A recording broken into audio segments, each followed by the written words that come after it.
नमस्कार जय जगन्नाथ।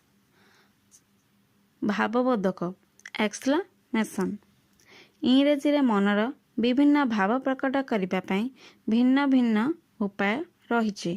यह सरल और सुंदर अटे। उदाहरण स्वरूप सुख दुख राग अराजी और अन्य भाव को छोट छोट वाक्य किंबा दुई तीनोटी शब्द रे भल भावरे कुहाଯାଇ पारिबो। एही वाक्य एवं शब्द गुड़िकु साधारण कथबार्ता समय बारंबार प्रयोग करी हुए।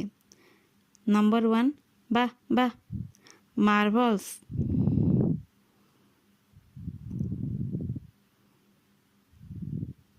नंबर 2 सावस वेल डन।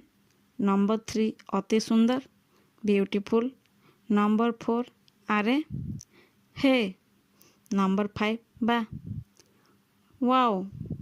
नंबर 6 हे भगवान माई और ओ गॉड।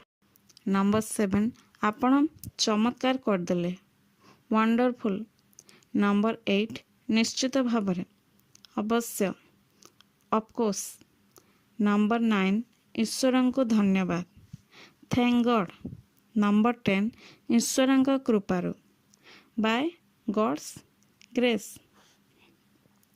नंबर 11 भगवान आपणक मंगल करंतु may God bless you. Number 12 आपणक मध्य सेम टू यू। नंबर 13 बहुत बढ़िया एक्सीलेंट। नंबर 14 बड़ दुखर विषय हाउ सैड। नंबर 15 बड़ खुशीर विषय that is a good news. Number 16 केते बड़ विजय what a great victory. Number 17 मोर देवता गुड हेवेंस। नंबर 18 सुन हेलो और लिसन। नंबर 19 शीघ्र शीघ्र करंतु हरी अप प्लीज। नंबर 20 केड़े भयंकर हाउ टेरिबल। नंबर 21 केते बड़ अपमानर कथा हाउ डिस्ग्रेसफुल। नंबर 22 केड़े तुच्छ हाउ अब्सर्ड। नंबर 23 तार केते साहस हाउ डेयर ही।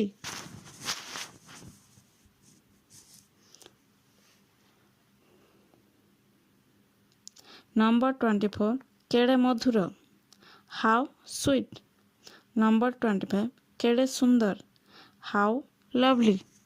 नंबर 26 एहा कहिबाकू आपणक साहस किपरि हेला how dare you say that. Number 27 प्रियम ओ डियर। नंबर 28 चंचल चालो हरी अप। नंबर 29 चुप रुहंतु quiet please or please keep quiet. Number 30 हाँ एहीपरी येस इट इज। नंबर 31 प्रकृत रियली। नंबर 32 सतरे इज इट। नंबर 33 धन्यवाद थैंक्स। नंबर 34 आपण को धन्यवाद थैंक यू। नंबर 35 भगवान को धन्यवाद थैंक गॉड। नंबर 36 बारंबार एपरी खुशीर दिन आसु many happy returns of the day.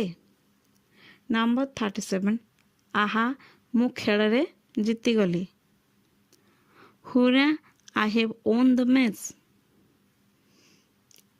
Number 38 आपण उत्तम स्वास्थ्य पाए for your good health. Number 39 शुभेच्छा अभिनंदन कॉन्ग्रेचुलेशंस। नंबर 40 किए असुंदर सते व्हाट नॉनसेंस।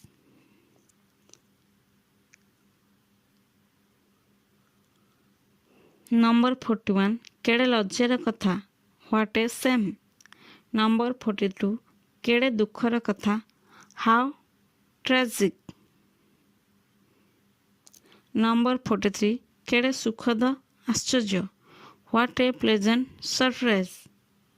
ନମ୍ବର 44 ଆଶ୍ଚର୍ଯ୍ୟଜନକ ୱାଣ୍ଡରଫୁଲ୍। ନମ୍ବର 45 ଛି ଛି ବି ହାଉ ଡିସଗଷ୍ଟିଂ। ନମ୍ବର 46 ଖବରଦାର ବିୱେର୍। ନମ୍ବର 47 କେଡ଼େ ଦୁଃଖର କଥା ହ୍ୱାଟ୍ ଏ ପିଟି। ନମ୍ବର 48 କେଡ଼େ ବଡ଼ ନମ୍ବର 48 କେଡ଼େ ବଡ଼ ବୁଦ୍ଧି ହ୍ୱାଟ୍ ଏନ୍ ଆଇଡ଼ିଆ।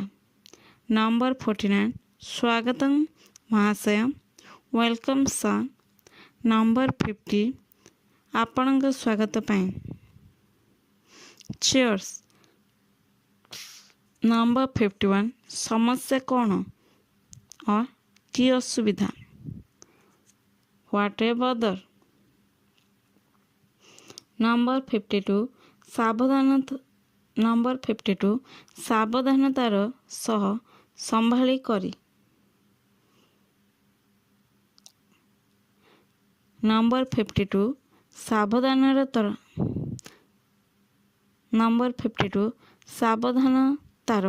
ସହ ସମ୍ଭାଳି କରି ୱାଚ୍ ଆଉଟ୍। ନମ୍ବର 53 କାହିଁ ନଜର ଲାଗି ଯିବ ନାହିଁ ତ ଟଚ୍ ଉଡ୍। ନମ୍ବର 54 ଏବେ ଯାହା ହେଉ ପଛେ କମ୍ ହ୍ୱାଟ୍ ମେ।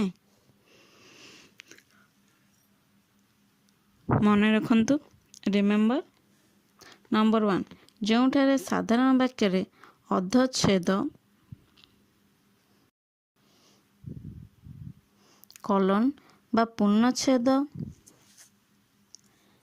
ବ୍ୟବହାର ହୁଏ ସେଠାରେ ଭାବବୋଧକ ବାକ୍ୟରେ ବିସ୍ମୟସୂଚକ ଚିହ୍ନ ଏକ୍ସକ୍ଲାମେଟରୀ ସାଇନ୍ ବ୍ୟବହୃତ ହୁଏ ଯେପରିକି ରିଏଲି ୱାଣ୍ଡରଫୁଲ୍ ଇତ୍ୟାଦି।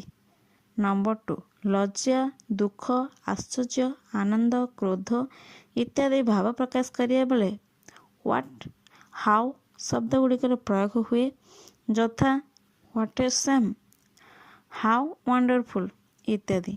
ଏଠାରେ ପ୍ରଶ୍ନବାଚକ ଚିହ୍ନ ବ୍ୟବହୃତ ହୁଏ ନାହିଁ। ନମ୍ବର 3 ବିସ୍ମୟସୂଚକ ବାକ୍ୟ ଏକ୍ସକ୍ଲାମେଟରୀ ସେଣ୍ଟେନ୍ସ କହିବା ସମୟରେ ଧ୍ୱନିର ଆଶ୍ଚର୍ଯ୍ୟ ଭାବ ପ୍ରକାଶ କରାଯିବା ଉଚିତ।